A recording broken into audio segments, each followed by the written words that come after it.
Let's go for a walk. I think I have keys. So you've been learning Spanish for a while and you have the impression that you're not learning as much as you used to. Maybe when you're having conversations with people, it doesn't really feel fluid. You understand everything they say, but you can't really reply as fast as you'd like.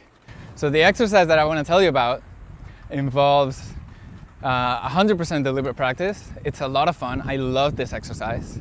There are 3 stages to this exercise, but I think it makes more sense if I tell you about them when I get to the park.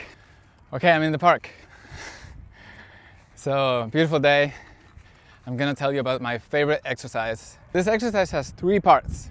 First part, consumption, listening or reading. If you can do both at the same time, even better. Just listening is usually good enough. If you hear a sentence in Spanish and you have absolutely no idea how that translates into words, then it's better to go find the written version of whatever you're hearing. The second stage is decoding. Sometimes the sentence is clear enough that you understand the words, but it doesn't actually make any sense. So if that's the case, Google Translate, natives, dictionaries, all of those guys are your friends.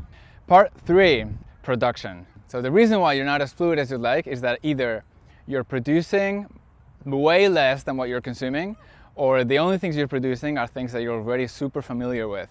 So you're not really pushing the limit. So I'm going to give you an exercise. We're going to take a sentence. ¿Qué te parece si después del trabajo nos vamos a dar una vuelta por el parque? ¿Qué te parece si después del trabajo nos vamos a dar una vuelta por el parque? ¿Qué te parece si después del trabajo nos vamos a dar una vuelta por el parque? So right now, how do you say in Spanish, how about if we go for a walk in the park after work?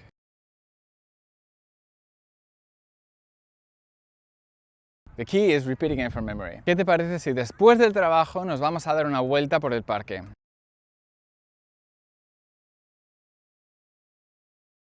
It might not be exactly what you remember. You might have remembered things like, ¿qué parece si, so you forgot the te. ¿Qué te parece si vamos al, so you forgot the nos vamos. ¿Qué te parece si vamos a dar un paseo? So you forgot una vuelta. So these are all acceptable options, but depending on what you're most familiar with, you're going to remember one or the other. But the point of the exercise is to remember exactly what you heard in Spanish. Because in English, you wouldn't have any trouble repeating word for word whatever you're hearing. Can you train your brain to remember words and sentences that you're not familiar with? It's harder than you think. Which type of sentences should you try to remember? A 20-word sentence tends to hit the sweet spot. That's a good way to begin. If you want to make it even harder, you memorize the first sentence and then you keep adding sentences. Here's sentence number 2 that goes after the first one. Genial, llevo mucho tiempo con ganas de ir, pero siempre me sale una excusa y no tengo tiempo. Genial, llevo mucho tiempo con ganas de ir, pero siempre me sale una excusa y no tengo tiempo. Genial, llevo mucho tiempo con ganas de ir, pero siempre me sale una excusa y no tengo tiempo.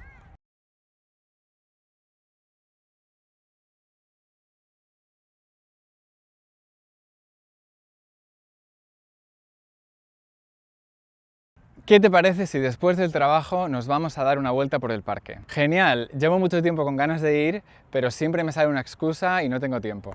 So whenever you come across a piece of Spanish that seems like a challenge, you understand the meaning, you can repeat the words when you read them, but it's not easy to remember them word for word, that's a great candidate. You should definitely invest in memorizing those sentences. What is the advantage of doing that? So it's not only that you're memorizing the words. The point is not necessarily to remember everything word for word. The point is being able to train your brain to accept expressions that you're not used to.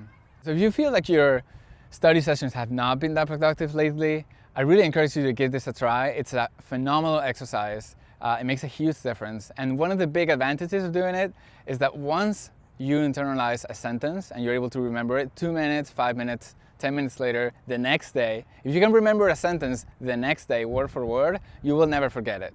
And next time somebody gives you the cue, the beginning of the sentence, or you hear one of the words that gave you the most trouble in that sentence, the whole thing will just pop into your brain. The reason why it's a good idea to work on longer sentences rather than shorter sentences, it's kind of counterintuitive, but the longer the sentence, the easier it is to remember. If it's not a real challenge, your brain thinks we don't really have to focus that much on this because it's kind of easy. But if it's challenging enough that you have to put in the effort, it's much easier for your brain to remember the whole thing than just an individual, very simple sentence like me llamo Nacho, which, by the way, me llamo Nacho Caballero, and my blog is itsnachotime.com. Another reason why I love this exercise is because it lets you stay in Spanish mode. Anytime you have to translate something that's not a literal translation, your brain's going to fight and it's going to suggest new words that fit better the English translation. If you never have to touch English because you're only in Spanish mode repeating words in Spanish, your brain gets used to that and weird constructions seem less weird. Okay, huge point. What happens when you make a mistake? So if you always mess up the same word, if you always forget the same word, or you put it at the end when it should go at the beginning, your brain is telling you that that's a blind spot. You should focus on it. Bueno, pues yo creo que ya está. Okay, so going home from the park, I hope you liked this exercise. It's a very rewarding experience to be able to repeat a complicated sentence word for word, matching the native pronunciation and the native intonation of the whole sentence almost perfectly. There's nothing like that for keeping up motivation. So give it a try, let me know how it goes. You can post the sentences that you're working on if you want to make sure that they're correct. Anything that you're not sure about. I would love to do more videos in the future regarding topics that I've been covering in my blog. It's nachotime.com. I target intermediates, people that are stuck in Spanish intermediate purgatory. Those are the people I want to help. And if that's one of you, espero que te haya gustado el vídeo y que lo uses y que si tienes dudas me lo digas. Voy a cruzar sin que me atropellen. Un abrazo y nos vemos en la próxima.